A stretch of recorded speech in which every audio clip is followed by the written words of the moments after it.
Hi నమస్తే అండి. నా పేరు Uma. Welcome back to Telugu తోట ఛానల్. ఈరోజు ఈ వీడియో నుంచి 2వ తరగతి తెలుగు వాచకంలో ఉన్న పద్య రత్నాల నుండి పద్యాలు, భావాలు నేర్చుకుందాం.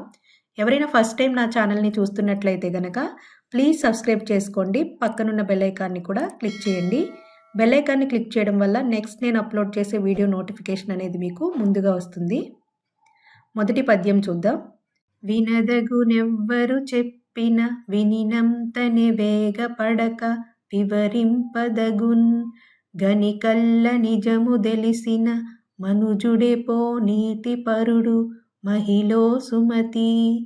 పద్యం భావం చూద్దాం. ఎవరేమి చెప్పినా వినాలి. వినగానే తొందరపడి ఏదో ఒకటి చేయకూడదు. బాగా ఆలోచన చేయాలి. అలా చేసి నిజమో అబద్ధమో తెలుసుకున్నవాడే బుద్ధిమంతుడు. అంటే ఎవరైనా ఏదైనా చెప్పినప్పుడు వినాలి, కానీ అది తొందరపడి చేయకూడదు. అది కరెక్టా రాంగా అని ఆలోచించి చెయ్యాలని ఈ పద్యం యొక్క భావం. ఇప్పుడు రెండవ పద్యం చూద్దాం. ఏరకు మీ కసుగాయలు తూరకు మీ బంధుజనుల్ దోషము సున్ని పారకు మీరనమందున మీరకు మీ గురువులాజ్ఞ మేదిని సుమతి. ఈ పద్యం భావం చూద్దాం.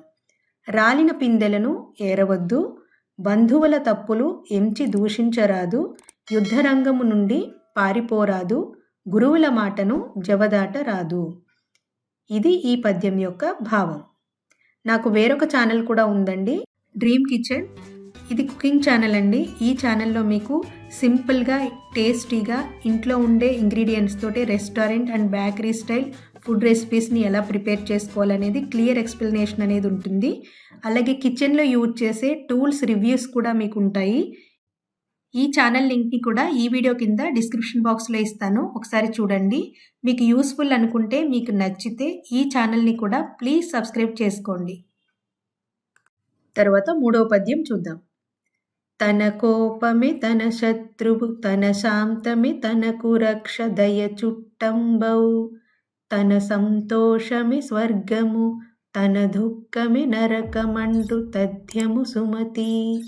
ఈ పద్యం భావం. మనిషిలో ఉన్న కోపమే అతనికి శత్రువు. వెలుపలి శత్రువుల అవసరం లేదు. మనిషిలో ఉన్న శాంతమే అతనికి రక్షణ. అతనిలో ఉన్న దయయే అతనికి బంధువు. తను సంతోషంగా ఉంటే అదే స్వర్గం, తన దుఃఖమే నరకం. తన మంచి చెడ్డలకన్నిటికీ తనే బాధ్యుడన్నమాట. ఇది ఈ పద్యం యొక్క భావం. తర్వాత నాలుగవ పద్యం చూద్దాం.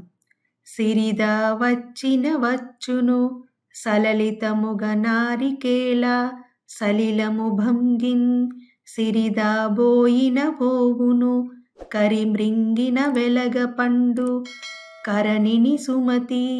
ఇప్పుడు పద్యం భావం.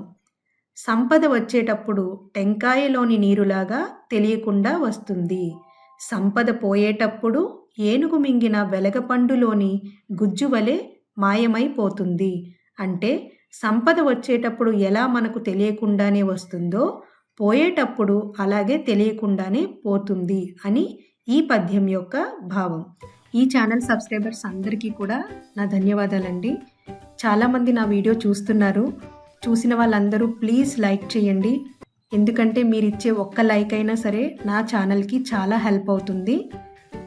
మీరందరూ కూడా సపోర్ట్ చేస్తారని ఆశిస్తున్నాను. ఈ వీడియో మీకు నచ్చినట్లయితే కనుక లైక్ చేయండి, షేర్ చేయండి. అలాగే నా ఛానల్ని సబ్స్క్రైబ్ చేసుకోవడం మాత్రం మర్చిపోవద్దు. పక్కనున్న బెల్ ఐకాన్ని కూడా క్లిక్ చేయండి. బెల్ ఐకాన్ని క్లిక్ చేయడం వల్ల నెక్స్ట్ నేను అప్లోడ్ చేసే వీడియో నోటిఫికేషన్ అనేది మీకు ముందుగా వస్తుంది. పార్ట్ 2 వీడియోని త్వరలో నేను అప్లోడ్ చేస్తాను. ఆ వీడియో లింక్ని కూడా ఈ వీడియో కింద డిస్క్రిప్షన్ బాక్స్లో ఇస్తాను, ఒకసారి చూడండి. Thank you for watching.